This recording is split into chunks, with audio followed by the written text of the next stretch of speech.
Vamos a compartir la palabra del Señor en esta tarde y vamos a prepararnos para recibir este mensaje. Hemos cantado, hemos adorado al Señor.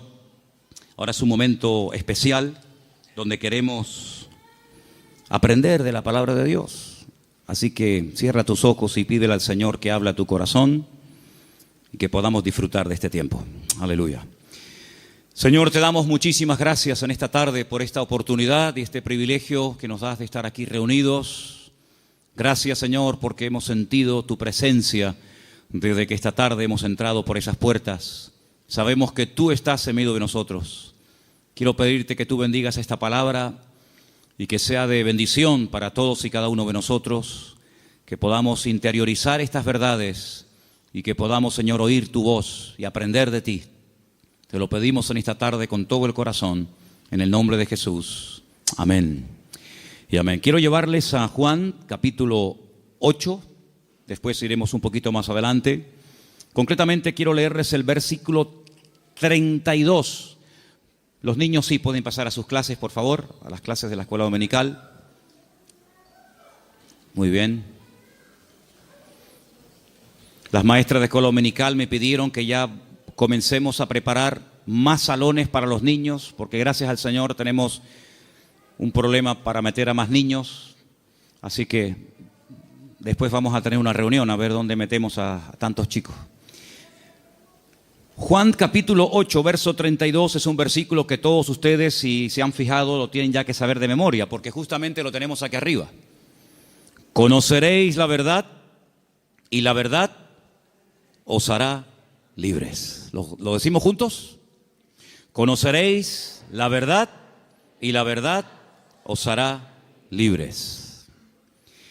Nos vamos a San Juan, capítulo 18, del versículo 36 en adelante. Juan 18, 36.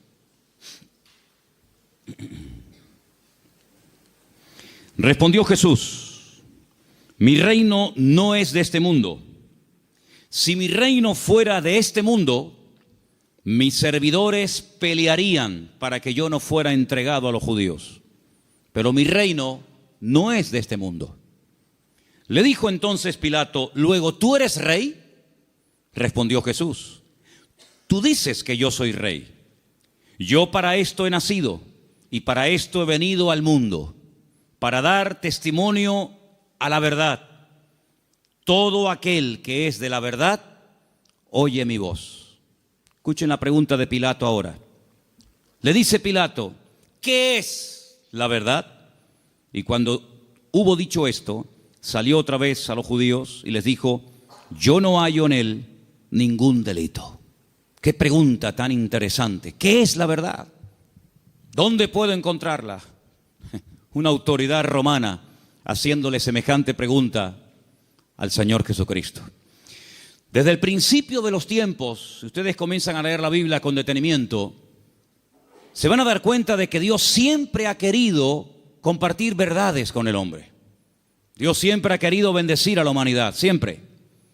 Y todo lo que Dios ha ido enseñando y compartiendo y transmitiendo a lo largo de los tiempos es para que el hombre conozca las verdades, los principios de Dios, los principios del reino de Dios, a través de los cuales Dios se da a conocer y Dios se manifiesta y Dios opera en la vida de los seres humanos.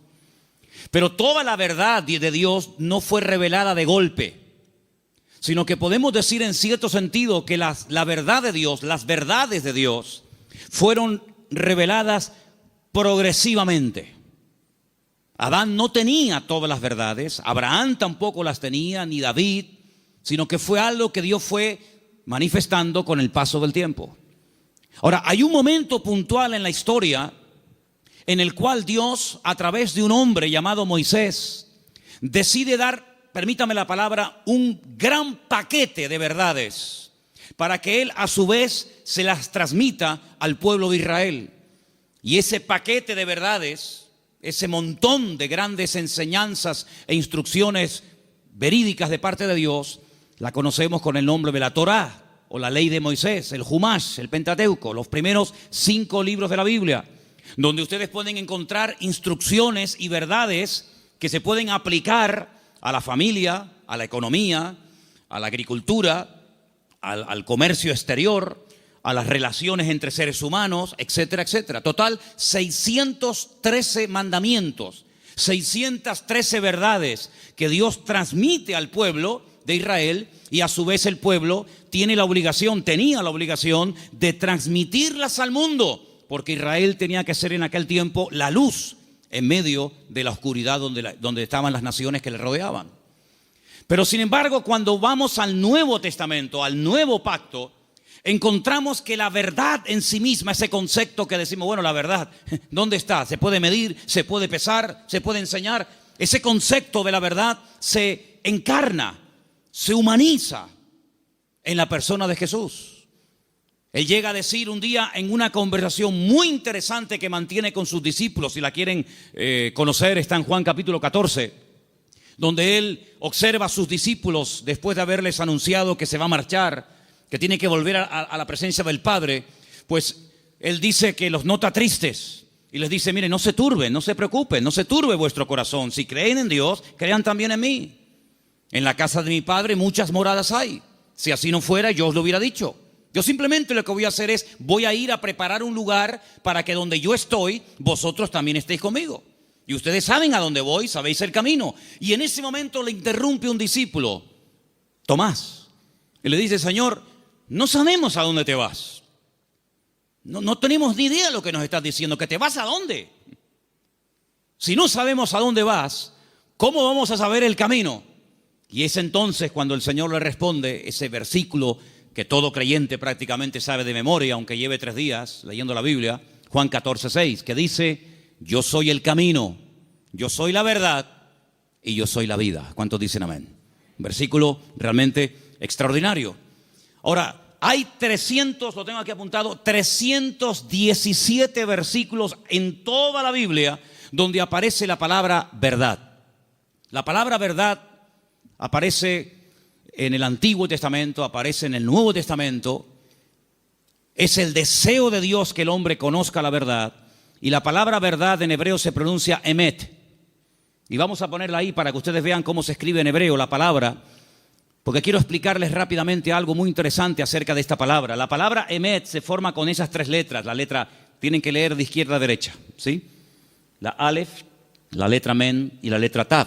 La letra alef es la primera del alfabeto hebreo. La letra tav es la última y la letra men es la del centro. Y digamos que se hace como una especie de trípode, ¿verdad? Con esas 3 letras se forma la palabra verdad, y de esa palabra salen múltiples combinaciones de todas palabras relacionadas, entroncadas con la palabra verdad, todas, por cierto, muy interesantes. Ahora, déjenme que les comparta algo acerca de la verdad. Cuando vamos a la palabra de Dios, encontramos que todo lo que uno hace en la vida tiene efectos a corto y a largo plazo. Si tú robas algo de alguien, puede ser que termines en la cárcel porque alguien te denuncia. Si tú golpeas a una persona, puede ser que te denuncie y tengas que presentarte delante de un juez. Si tú compras un coche, puede ser que te salga bueno o te salga malo. Es decir, todo efecto, todo lo que hacemos en la vida puede tener efectos positivos o negativos. Si analizamos fríamente a la luz de la palabra de Dios, ¿qué es lo que produce en el hombre? ¿Qué efectos positivos produce en el hombre la verdad? Es increíble. Lo primero que produce la verdad en la vida de la persona, como leemos aquí arriba, es libertad.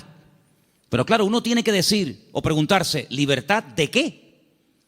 Cuando Jesús pronunció esta famosa frase, conoceréis la verdad y la verdad os hará libres, Él la pronunció en un contexto cultural y social completamente diferente al que tú y yo vivimos hoy en día. Porque aparentemente no existe esclavitud, pero en aquellos tiempos prácticamente el mundo entero, todo lo que era Europa, Asia y el norte de África, estaba dominado y controlado por un imperio terrible que era el Imperio Romano, donde la población romana, los que tenían la ciudadanía romana, era muy pequeña en relación con los que no tenían ciudadanía romana. Había millones y millones de seres humanos que estaban privados de libertad, es decir, eran esclavos. Claro, ya lo dije en una ocasión. No todos los esclavos tenían la misma posición. Había esclavos que tenían una libertad que otros no tenían, pero igualmente eran esclavos. No tenían derecho a paro, ni jubilación, ni vacaciones, ni descanso, nada que ver.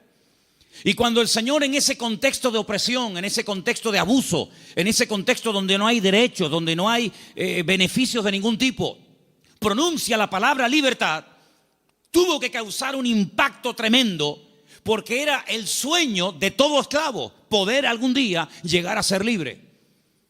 La libertad que el Señor ofrece en su palabra no está basada en una libertad temporal, no está basada en una libertad que yo he podido comprar con dinero. ¿Se acuerdan ustedes cuando un día fueron a azotar a Pablo?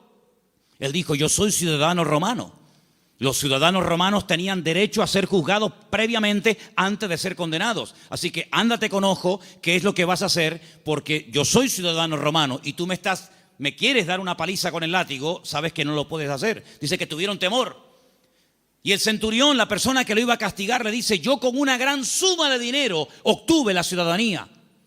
¿Y tú de dónde tienes la ciudadanía romana? Dice: yo la tengo desde la cuna, porque él fue ciudadano romano desde su nacimiento.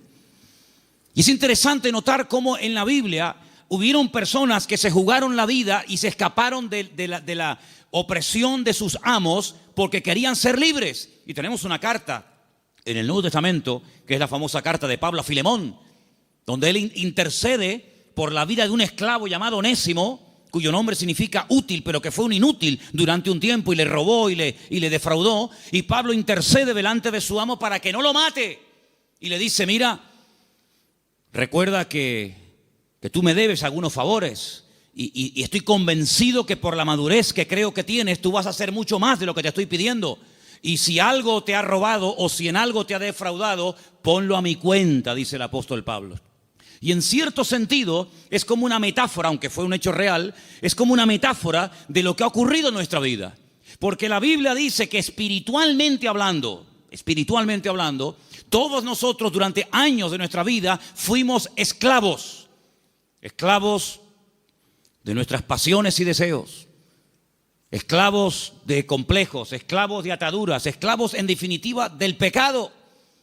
Creíamos que éramos, y en el fondo éramos unos auténticos esclavos, o vivíamos para una sustancia que nos tenía atrapados y anulada completamente nuestra libertad y nuestro libre albedrío.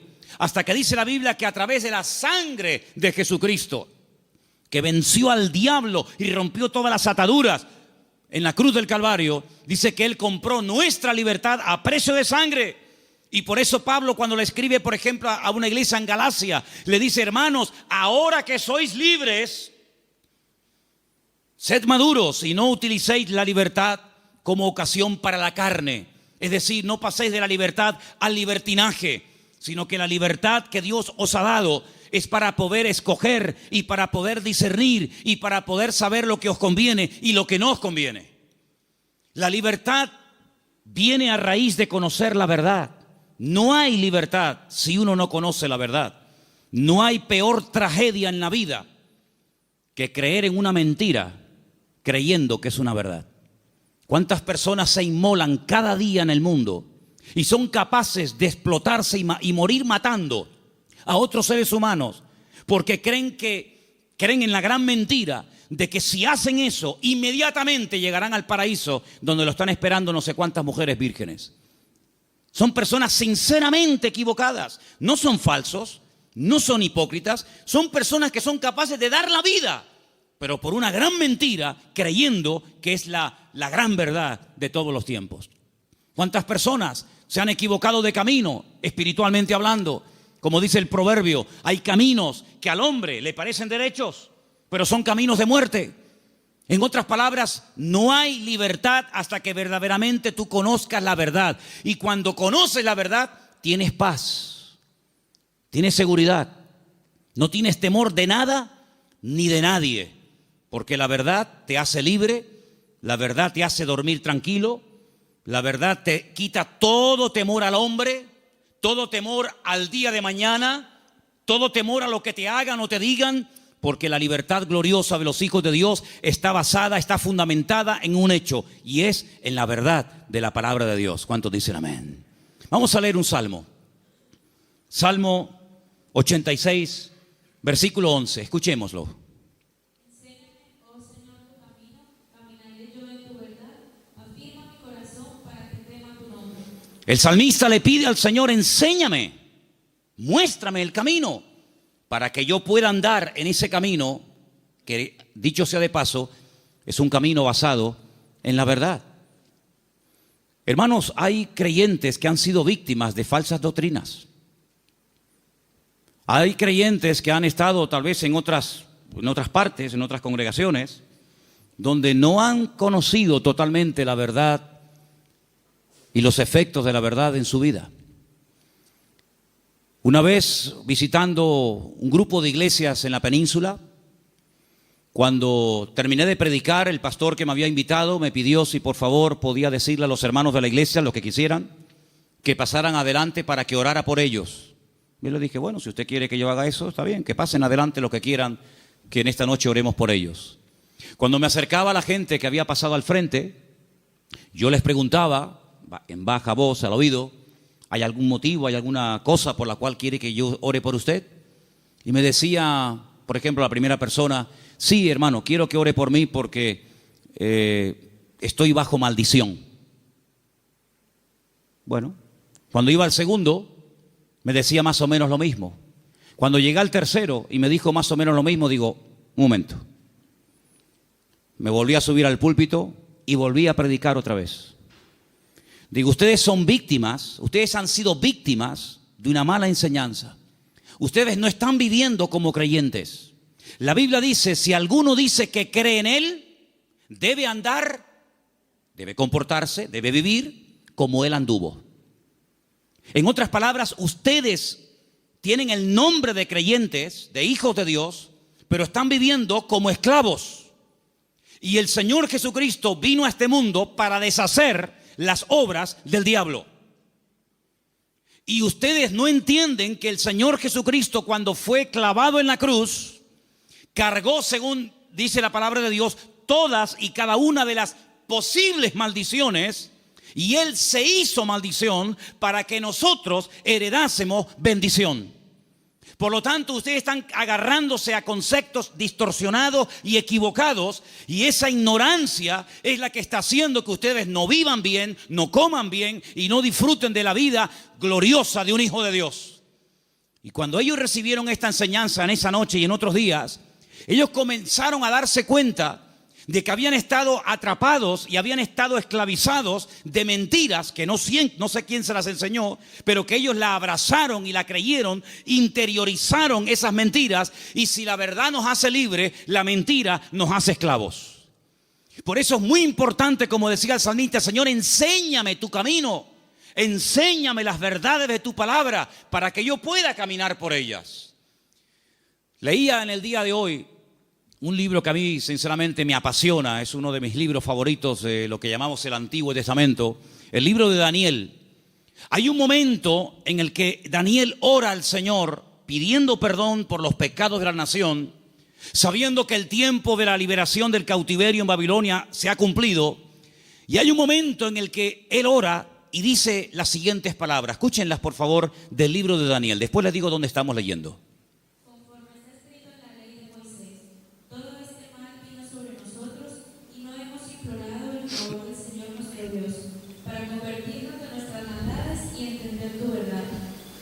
Daniel le dice al pueblo: la razón por la que nuestro templo fue destruido, la razón por la que miles de personas perdieron la vida y la ciudad está totalmente convertida en un montón de escombros, es porque no creímos, ni practicamos, ni vivimos según las verdades de Dios.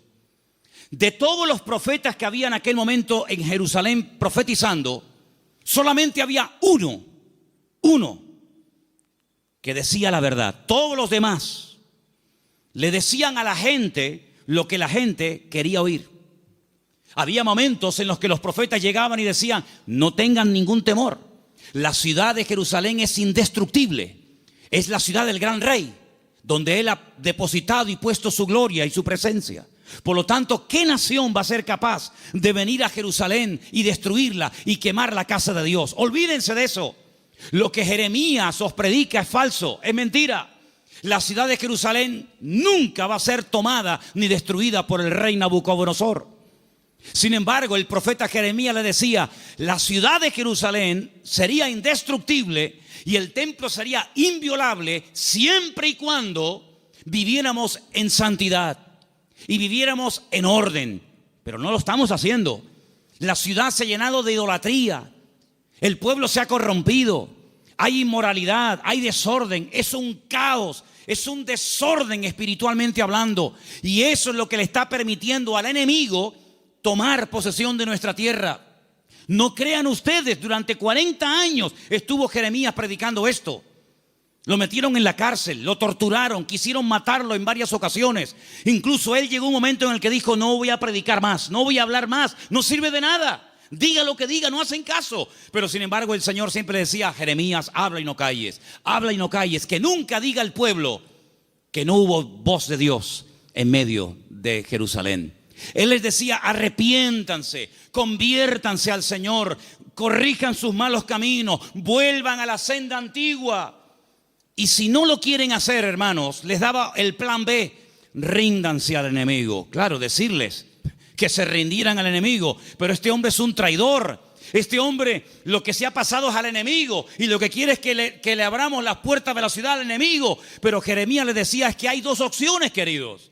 O se arrepienten y piden perdón al Señor y Dios cambia la ciudad, pero como no lo vais a hacer, la ciudad va a ser tomada. Entonces, antes de perder la vida y pelear por una batalla que ya está perdida de antemano, ríndanse, acepten la evidencia y el Señor les perdonará la vida.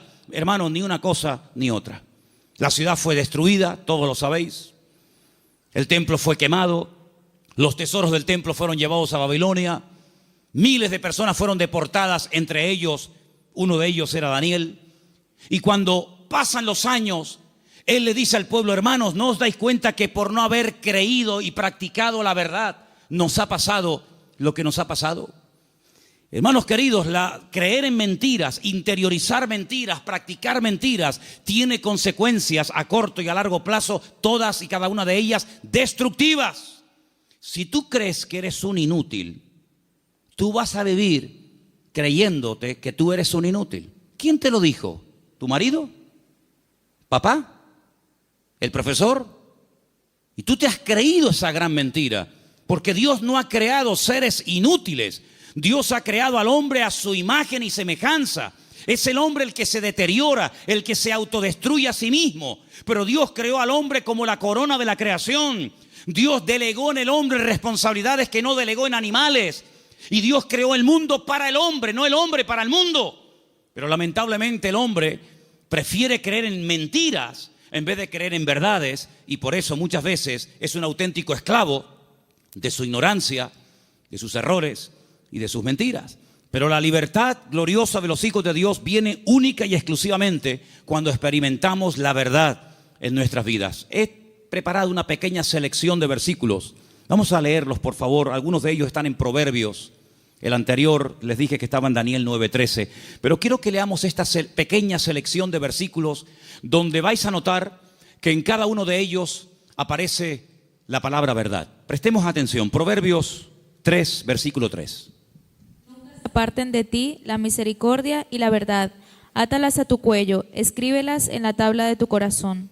David le daba tanta importancia a la verdad en la vida de su hijo Salomón que le dijo, nunca te apartes de la verdad. Si tienes que amarrarla de una forma metafórica en tu cuello, hazlo. Pero que la verdad sea el fundamento de tu vida, de tu existencia. Proverbios 16:6. Con misericordia y verdad se corrige el pecado, y con el temor de Dios los hombres se apartan del mal. Con misericordia y con verdad. No solamente con misericordia, sino también hay que decir, mira, esto te ha pasado por esto, por esto, por esto. Y como yo le dije al principio, prefiero que la gente se ofenda y se sienta aludida por oír verdades que endulzarles los oídos con adulaciones y con mentiras que al fin y al cabo lo que te van a perjudicar sin lugar a dudas. Por lo tanto, si hay algo en nuestra vida que tiene que ser corregido, no va a ser corregido con adulaciones. No pasa nada, no te preocupes. No, es que le acabo de pegar una paliza a mi mujer. No pasa nada, seguramente se lo merecía. ¿Cómo? ¿Pues qué dices? No, es que acabo de robar en la tienda. Bueno, seguramente no tenías para comer y claro, lógicamente tenías que robar. No, no. Las iglesias, por lo menos esta, no se abrió en su día para decirle a la gente lo que en el fondo le gustaría oír. Esta iglesia se abrió y se mantendrá abierta hasta que Dios quiera para predicar verdades, aunque duelan, aunque sean contrarias a lo que dice el mundo. Pero la verdad te hará libre y lo que queremos es que la gente que venga aquí sean libres de sus ataduras, de sus complejos y de cualquier otra historia que les esté haciendo daño.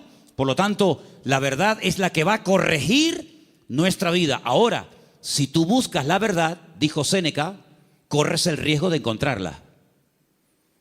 Si buscas la verdad, puede ser que la encuentres y tendrás que hacer un ajuste entre tu creencia, entre tu doctrina, tu opinión personal y la verdad revelada de Dios. ¿Estás dispuesto a adaptarte a la verdad de Dios?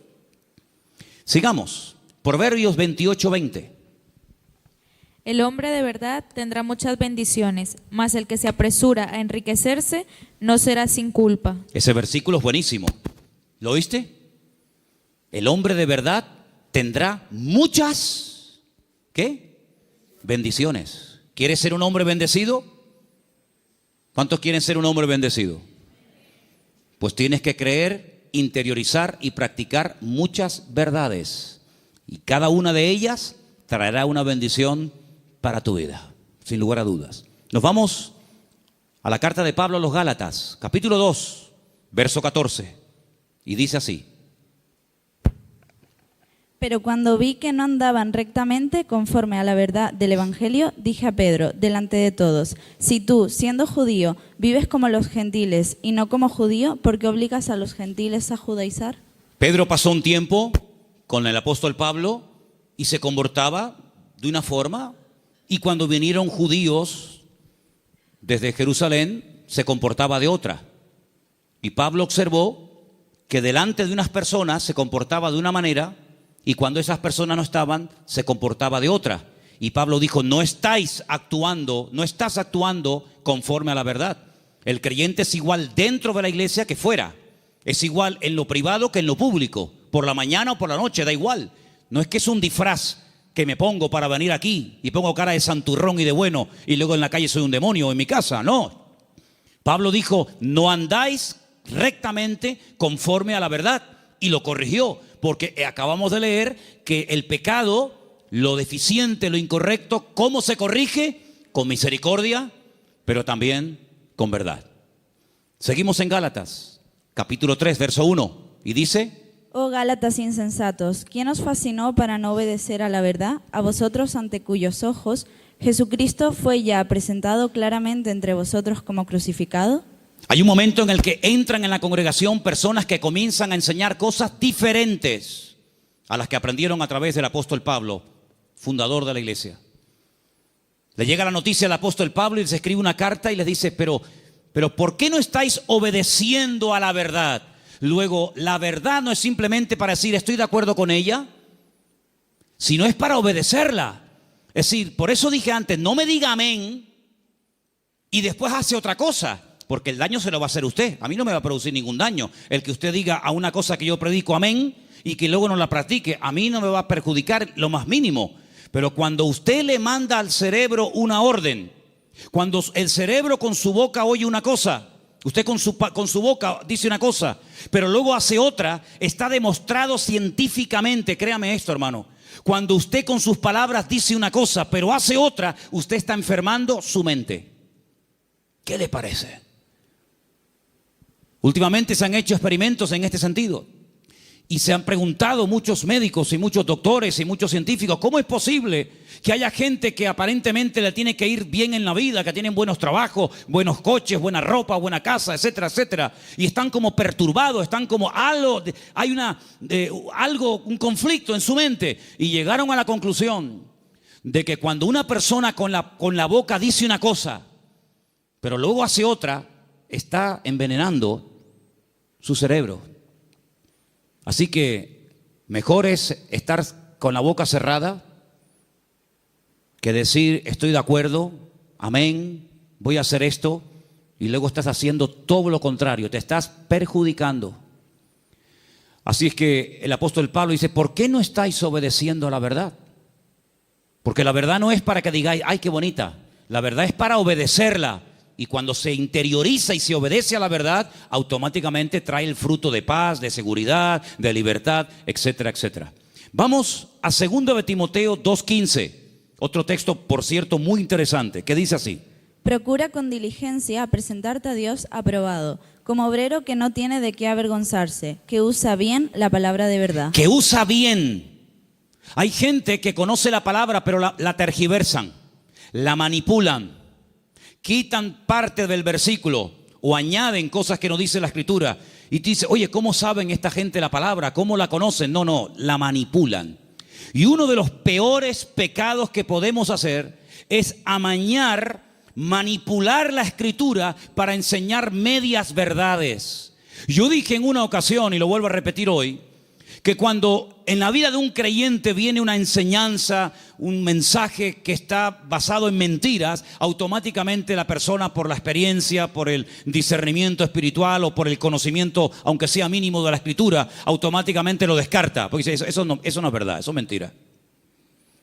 Si una persona viene y te da un mensaje basado puramente en la verdad, todo es verdad desde el principio hasta el final, no hay ningún problema, no hay que cuestionar nada porque reconoces que es la verdad. El problema está cuando se mezclan verdades con mentiras. Y hay que tener mucho discernimiento espiritual, mucha experiencia y mucho conocimiento de la palabra para saber dónde cortar, dónde separar la verdad de la mentira. Hermanos, el Señor Jesucristo dijo una vez a los discípulos y por lo tanto a todos y a cada uno de nosotros en el día de hoy: os conviene que yo me vaya, porque si yo no me fuese, el Consolador no vendría. Pero si yo me voy, yo le rogaré a mi Padre para que os envíe el Consolador para que esté con vosotros para siempre. Es decir, que lo que ustedes pueden entender que es una desgracia y una tragedia, va a ser un beneficio para vosotros. Porque si yo no me voy, ninguno de vosotros podría tener el espíritu que yo he tenido durante estos años de mi vida. Pero yo lo enviaré, yo le rogaré al Padre para que os envíe al Consolador y esté con vosotros para siempre.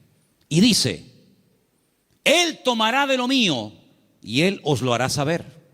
Número 2, Él os recordará todas las cosas que yo os he enseñado. Número 3, Él convencerá al mundo de pecado, de justicia y de juicio. Y dice algo muy interesante y lo he dejado para el final. Y Él os guiará a toda la verdad. ¿Cuántos dicen amén? La verdad no es una lotería que unos la descubrieron y otros tantos nunca supieron cuál era. La verdad tiene nombre y se humanó y se encarnó en la figura de nuestro Señor Jesucristo. Por eso Él declaró categóricamente: yo soy el camino, la verdad y la vida. Pero el versículo no termina ahí. El versículo añade la siguiente frase: y nadie va a ir al Padre sino solamente a través de mí. ¿Cuántos dicen amén? Jesús no es una verdad. Bueno, hubieron muchas verdades y Jesús vino a enseñar otra gran verdad. No, Jesús es la verdad, con mayúscula y subrayado. No hay 1000 verdades y cada uno escoge la suya. No, Señor. Hay una verdad revelada en la palabra, manifestada en la persona de Jesucristo. Y si prestaron ustedes atención a la lectura que esta tarde se leía, hay un momento en el que en el discurso de Pablo, que se leyó esta tarde en el Areópago en Grecia, él dijo, hay un momento en el que Dios pasó por alto la ignorancia de las naciones. Pero Dios ha establecido que a través de su Hijo, el que a Él ha escogido, algún día, cuando Él lo tenga determinado, juzgará a todas las naciones de la tierra, y por aquel varón que Él levantó y constituyó, juzgará a todas las naciones de la tierra. Es decir, hay un momento en el que pudimos ser ignorantes, pero ya no somos ignorantes, ni queremos seguir siendo ignorantes. ¿Amén, hermanos? Ahora queremos aprender las verdades. Y puede ser que cuando descubramos ciertas y determinadas verdades, nos demos cuenta, como a mí me pasó, que los hombres me engañaron. Porque los hombres me enseñaron cosas que no eran verdades, pero me las enseñaron como si fueran verdades. Y yo las creí. Y por eso no podía vivir una vida de libertad, de paz, de victoria, de bendición. Porque la mentira, la ignorancia no es la respuesta. La respuesta y lo que Dios quiere para la vida de todos y cada uno de nosotros es que conozcamos la verdad. Y la verdad se puede conocer y experimentar y vivir, y es la persona de Jesucristo. ¿Cuántos dicen amén? Quiero que leamos un versículo más. Isaías 26:2. Porque ahí la palabra verdad, emet, aparece en plural. Y me llamó mucho la atención. Y quiero que escuchen este texto, por favor. Isaías 26:2. Abrid las puertas y entrará la gente justa, guardadora de verdades. Guardadora de verdades. Isaías 26:2. Emet es verdad, emunim es verdades. Hay una gran verdad que Dios reveló a través de Jesús, y es que el hombre es pecador. Por más que intente, no puede tener comunión con un Dios santo. Pero Dios envió a su Hijo unigénito al mundo para que todo aquel que crea en Él no se pierda, mas tenga vida eterna.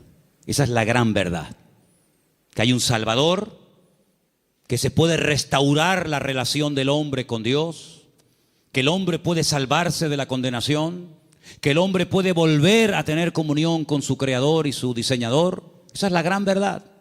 Pero luego, en torno a esa gran verdad giran muchas verdades. Y en los próximos domingos voy a compartir con vosotros varias de esas verdades en plural. Hoy quiero terminar este mensaje acerca de la verdad con 3 verdades. La primera, la que hemos mencionado recién, Juan 14:6. Yo soy el camino, la verdad y la vida. Nadie viene al Padre sino solamente a través de mí. Eso quiere decir que la ignorancia nos salva, que la religión no es lo que Dios ha provisto para la raza humana para que pueda volver a conectarse con Dios, sino que hay un camino y hay la verdad revelada y hay una vida que se manifiesta a través del Señor Jesucristo. Eso es una gran verdad. La segunda verdad que quiero compartir con vosotros, podría darte más de 150 versículos, pero solamente para los que toman nota les doy Mateo 23:19, donde dice que Él volverá otra vez a este mundo. ¿Cuántos dicen amén? Algunos dirán, ¿Jesucristo volverá otra vez aquí? ¿Sí? ¿No lo sabías? No, yo tenía pensado que Jesucristo ya nació y murió, y bueno, dicen que resucitó y ascendió a la gloria, a la diestra de Dios Padre, pero no había oído que volverá. Bueno, pues si no lo has oído no es problema mío. Pero la Biblia dice en más de 150 ocasiones que Él volverá. Y en esta ocasión no pasará desapercibida su venida, como pasó en la primera venida, que había nacido en un pequeño pueblo de Judea, en el sur de Israel, llamado Betlehem, la casa del pan o Belén. Y en ese pueblo hay una montaña que se puede visitar hoy en día, donde había porque tenía muchos, uno de los muchos palacios del rey Herodes, y el rey Herodes ni siquiera se había dado cuenta de que esa noche había nacido el Mesías al lado de su casa. Y de repente vienen unos señores de lejanas tierras haciendo una pregunta muy interesante: ¿dónde está el rey de los judíos? Porque su estrella hemos visto en el oriente y venimos a adorarle. Y le están hablando a un rey, pero que realmente es un títere. No es el verdadero rey, no es de la línea genealógica de la casa de David, de la tribu de Judá. Es un rey que han puesto los romanos. Es un muñeco de quita y pon. Y por eso ellos se atreven a preguntarle al rey, entre comillas, de los judíos: ¿dónde está el rey de los judíos? Porque venimos a adorarle. Y ustedes ven que esos hombres, me da igual si eran 3, 20 o 40, no se postraron ante Herodes y lo adoraron y le abrieron sus tesoros, porque ellos sabían que ese no era. Y Herodes no lo sabía. Y tiene que mandar a llamar a los escribas y fariseos, los que estudiaban la escritura y hacían las copias de la escritura, para preguntarle: oye, ¿qué dice la Biblia acerca del Mesías? ¿Dónde tiene que nacer? Ya en aquel tiempo ya se había escrito dónde había que nacer. Si se lo hubieran preguntado no sé, por ejemplo, a Abraham o a cualquier otro personaje, no te hubiera dado respuesta. Pero en aquel momento ya estaba escrito en el libro del profeta Miqueas. que Jesús, que el Mesías, Yeshua, tenía que nacer en Belén de Judea. Eso es una gran verdad. Pero una gran verdad también es que Él mismo dijo, me voy, pero volveré otra vez. Y la Biblia dice que tenemos que estar velando y orando porque no sabemos ni el día ni la hora, pero que volverá, volverá. Y cuando vuelva, todo ojo le verá. Toda rodilla se doblará y todo el mundo se pondrá de rodillas y confesará que Él es el Señor para gloria de Dios Padre. Y no será algo que dice, bueno, ¿habrá venido? ¿No habrá venido? ¿Dónde está? Hermanos, será algo que va a tener un impacto a nivel mundial. Probablemente para algunos esto les suene a chino, esto les suene a algo como ciencia ficción, pero esto no es un cuento ni un mito, esto es palabra de Dios. Jesucristo viene y viene muy pronto. ¿Cuántos dicen amén? Y esa es una de las grandes verdades que no tenemos que olvidar. Y hermanos, estamos más cerca que nunca de la venida del Señor. Y hay cientos de señales y cientos de información, de datos que nos indican cuánto tiempo falta para venir. Y uno que se menciona muy poco, prácticamente nadie lo menciona, pero yo quiero mencionarlo esta tarde, es que dice el Señor que antes de que Él venga, vendría un tiempo de prueba a todas las naciones de la tierra. Pero también dice la promesa, pero si ustedes guardan mi palabra y no niegan mi nombre, yo les guardaré de la hora de prueba que ha de venir sobre todos los habitantes de la tierra. Y estamos viendo naciones tremendamente ricas que están en la más absoluta miseria. Y estamos viendo naciones que dicen, ¿cómo es posible que esto pueda ocurrir en tal lugar y en este momento? Hermanos, la hora de la prueba ha venido y ha comenzado. No habrá ni una sola nación de la tierra que no vaya a ser sacudida antes del retorno de nuestro Señor Jesucristo. Algunos miran a Estados Unidos como si fuera el paraíso terrenal. Antes de ayer me llamó un hermano de Estados Unidos, el hermano Adán. ¿Está ahora ahí? ¿Nos está viendo Adán? Ahora no. El hermano Adán es un hermano del Salvador que vive en California y de vez en cuando me llama y hablamos y me dice, si por casualidad gana el señor Trump en Estados Unidos, él ha dicho que no solamente tiene intención de echar a patadas a todos los latinos de Estados Unidos, sino a los hijos nacidos en territorio americano de padres latinos. Ahora resulta que se jugaron la vida muchos hermanos y personas veían a Estados Unidos como decir, no, vámonos para allá y mira tú por dónde, que a lo mejor, no lo sé, dentro de un año a todos los latinos los meten en un barco y los echan cada uno a su tierra. Y entonces yo le diré a más de uno, te lo dije, la salvación no se llama USA, la salvación se llama Jesucristo. Me escriben todos los días de Venezuela. Todos los días me mandan correos pidiéndome ayuda, pidiéndome auxilio, que quieren salir por la frontera de Colombia, que quieren salir por no sé qué sitio. Y yo a todos les digo lo mismo. Digo, hermanos, en Venezuela hay iglesias de miles y miles de miembros que no hay en España. En Venezuela hay millones de creyentes, cosa que en España no hay. Es mucho más fácil que un venezolano se convierta que un español en España se convierta. Ustedes han experimentado avivamientos tremendos. Mi padre fue torero y toreó en el Nuevo Circo de Caracas. Hoy en día la plaza del Nuevo Circo en Caracas es una iglesia evangélica. Aquí jamás hemos visto una plaza de toros llena de creyentes. Bueno, hace unos años hicimos unos cultos aquí en la plaza de toros, pero lógicamente no se llenó. Pero siempre le digo a todo el mundo, Dios, ¿dónde es más poderoso? ¿Dónde Dios tiene más poder? ¿Dónde Dios actúa más poderosamente? ¿Dónde es más grande? ¿En Corea? ¿Donde está la iglesia más grande del mundo? ¿Más de 1,5 millones de habitantes, de miembros? ¿En Estados Unidos? ¿En Europa? ¿En Brasil? ¿Dónde Dios es más grande? En todas partes, hermano. ¿Sí o no? En todas partes nuestro Dios es grande. La Biblia dice, entra en tu aposento y tu Padre que te ve en lo secreto te recompensará en público. Eso lo dice la Biblia. Y se lo dice al español, al latino, al americano, al japonés, al chino y a todo el mundo. No nos podemos mover de un lugar a otro a menos que Dios nos diga, muévase. Abraham se fue a Egipto cuando había crisis económica en Canaán. Y él se fue a Egipto a buscar trabajo, a buscar comida para los animales y para su familia, a buscar agua para sus ovejas. Y cuando años más tarde su hijo Isaac lo quiere hacer, Dios lo para y le dice, no se mueva usted de aquí. Pero Señor, no hay agua para mis ovejas, se me van a morir todas. No hay comida, no hay nada. ¿Dónde vivía Isaac en aquel momento, hermanos? En Beer-sheba, en la ciudad del Negev, en el sur de Israel. Un calor terrible, arena y nada más que arena. En Egipto siempre había agua, siempre había posibilidades, siempre había comida, siempre había de todo. Y el Señor le dice a Isaac, este año tienes que sembrar tu semilla en medio del desierto.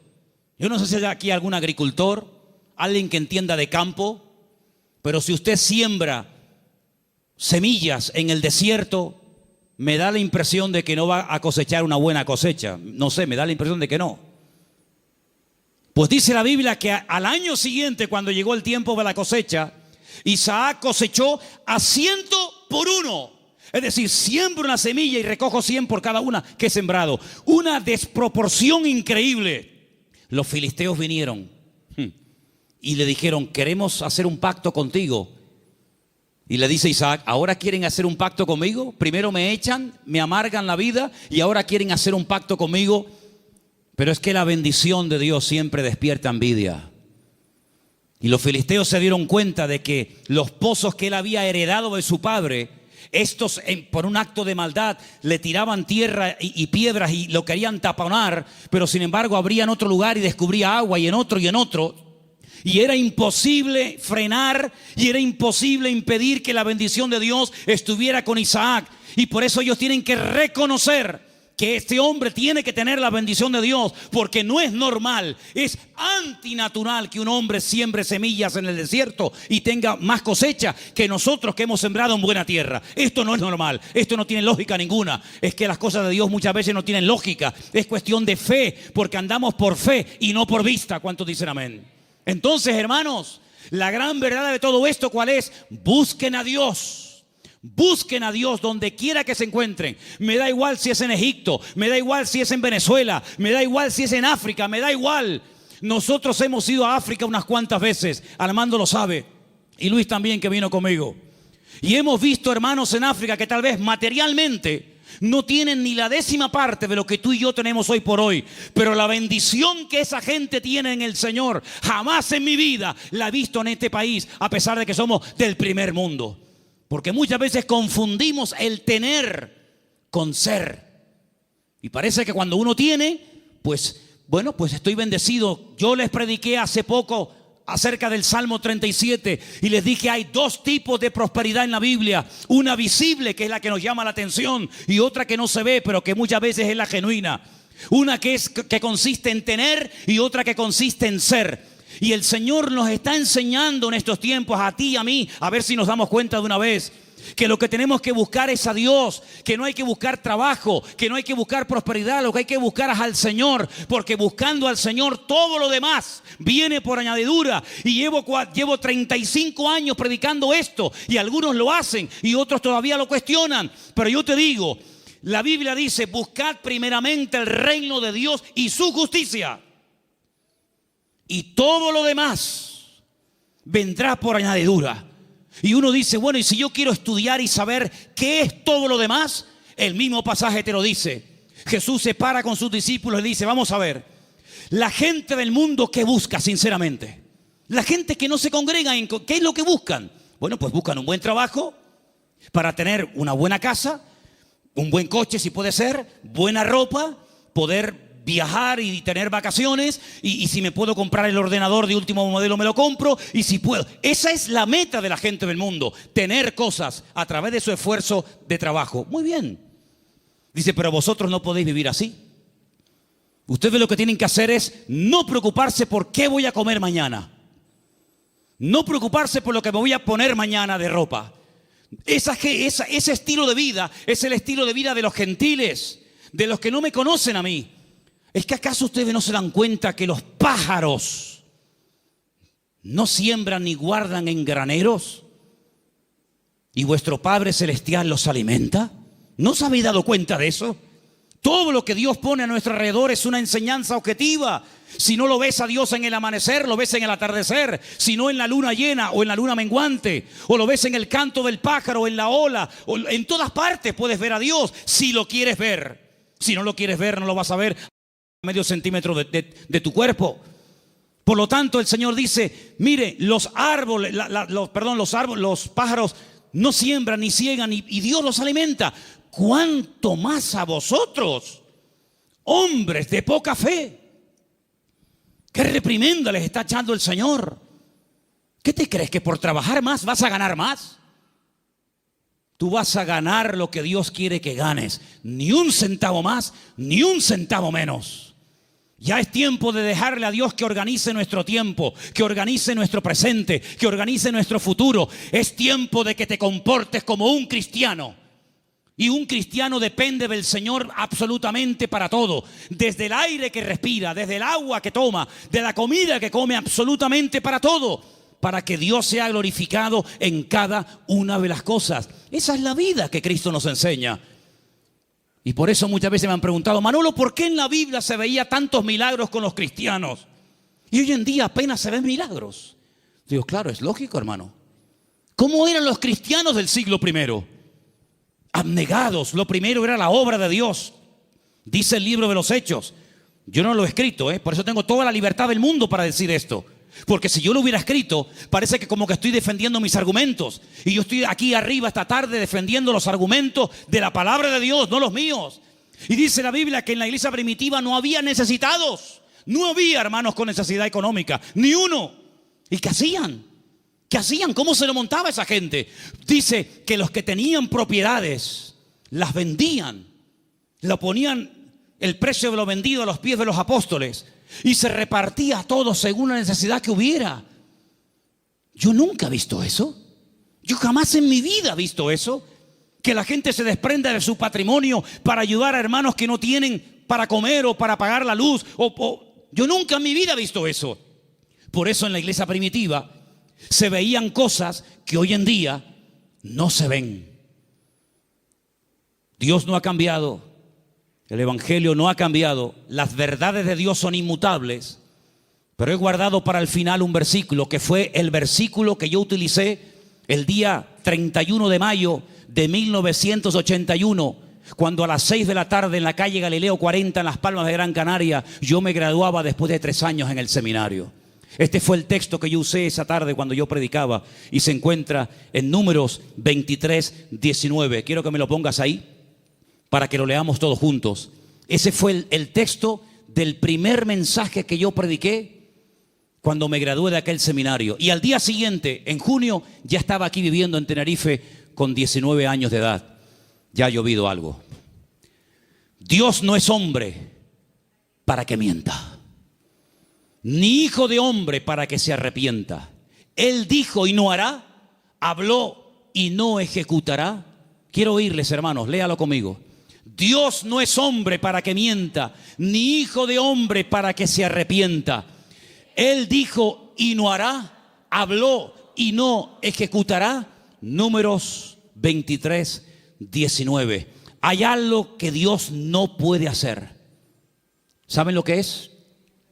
Mentir. Dios no puede mentir, porque Dios es veraz. No puede decir mentiras. ¿Tú dices mentiras? ¿Has dicho mentiras? Claro que sí, y yo también. Pero Dios no puede mentir. ¿Sabes la seguridad que nos da a nosotros hoy en el siglo XXI? Saber que el Dios que tenemos no miente. Es impresionante. Eso quiere decir que si Él dijo en su palabra que estará conmigo todos los días, estará conmigo todos los días. Eso quiere decir que nada me faltará si yo estoy en la mano del Señor y dependo totalmente del Señor. Eso quiere decir que cuando yo oro, Él me oye. Y si me oye, sabemos que tenemos las peticiones que le hayamos hecho. Eso quiere decir que cada noche cuando me voy a dormir a mi casa, el Señor manda ángeles para que protejan mis sueños y me protejan de todo peligro y de todo mal. Eso quiere decir que si yo me enfermo, Él me sanará, porque el Señor es mi sanador. En otras palabras, más de 8,000 y pico de promesas en la Biblia no son cuentos, no son engaños, no son caramelos que te lo ponen en la boca y cuando lo quieres probar te lo quitan. Eso quiere decir que el que busca halla. Es verdad eso, hermanos. El que llama se le abrirá y el que pide recibe.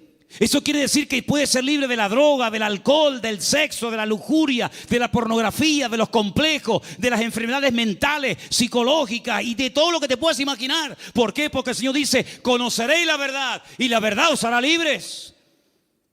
Si Dios no miente, eso quiere decir que esta noche Él está aquí entre nosotros. ¿Sí o no? Si Dios no miente, eso quiere decir que cuando a mí me metan en la caja, pasaré directamente a estar en la presencia de mi Señor. Si el Señor no miente, cosa que creo que no miente, quiere decir de que nunca jamás seremos cola, sino siempre seremos cabeza. Y podremos ir de victoria en victoria y de gloria en gloria y de triunfo en triunfo y de bendición en bendición, porque es lo que Dios dice en su palabra y lo que Él promete se cumple. ¿Cuántos dicen amén?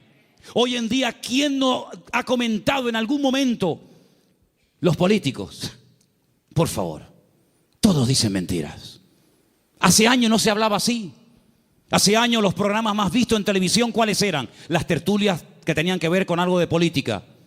Ya mucha gente hoy en día está diciendo, yo no voy a votar, yo no voy a votar. Y el otro lo dice, y el otro, y el otro. ¿Y para qué? Porque la gente sabe que se han acostumbrado a mentir. Y vivimos en un mundo rodeado de grandes mentiras.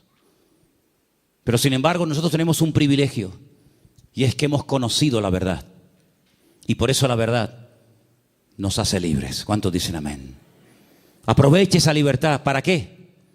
Para servir a Dios.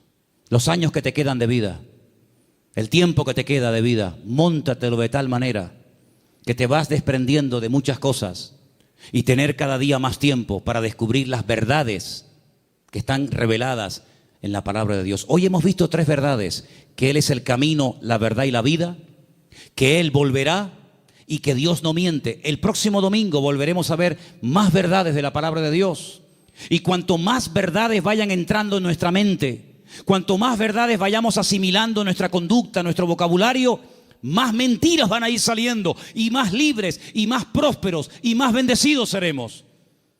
Porque quiero solamente recordarles el versículo que se leía esta tarde, que el hombre bendecido es el hombre que cree, obedece y vive en la verdad de Dios. ¿Cuántos dicen amén?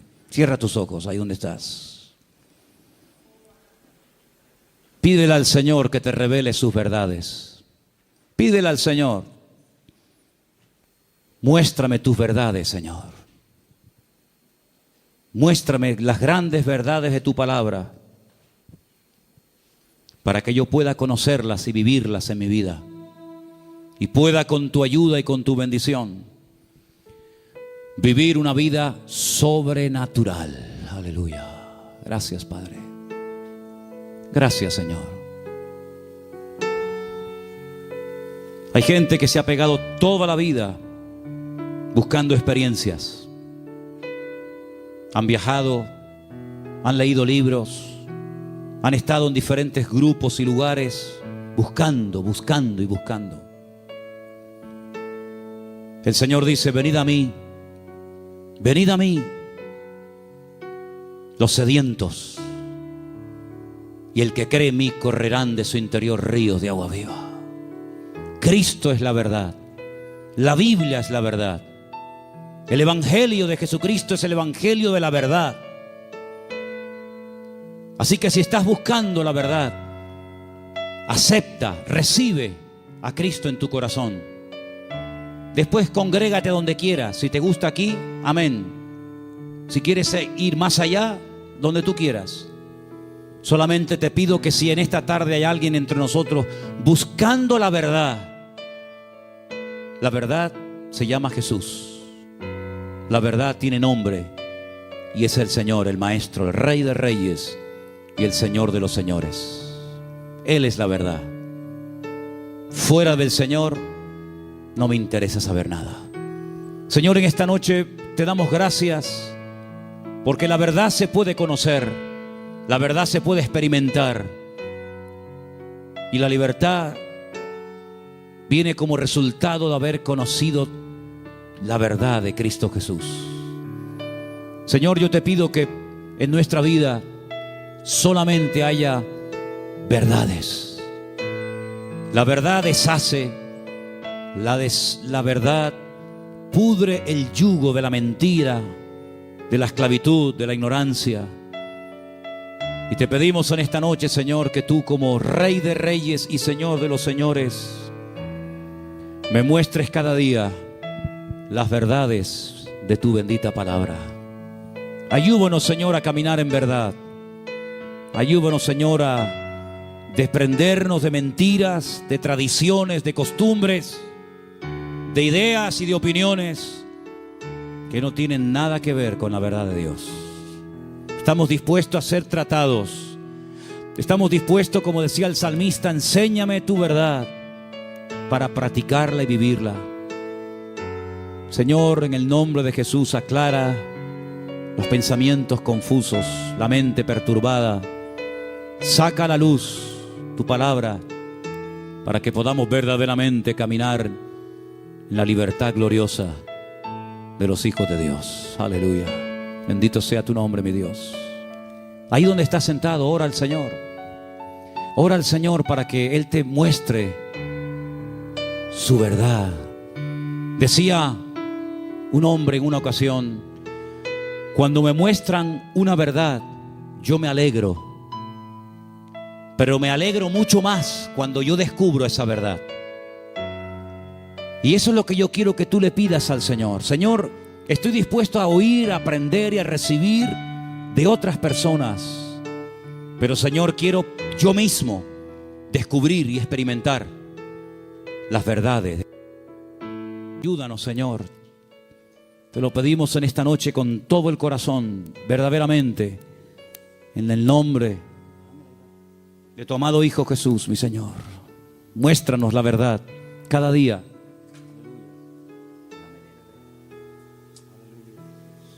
Te adoramos en esta tarde, Señor. Quiero que ores por la persona que está a tu lado. Si es conocido, tu marido, tu esposo, un hermano, no sé. Tómalo por la mano. Quiero que hagas una oración por él. Bendícelo. Hola. Abrí la guitarra del canal de Manolo. El canal de Manolo y pon el efecto. Bendice a tu hermano. Bendice a esa familia, a ese hermano, a esa hija, a ese padre.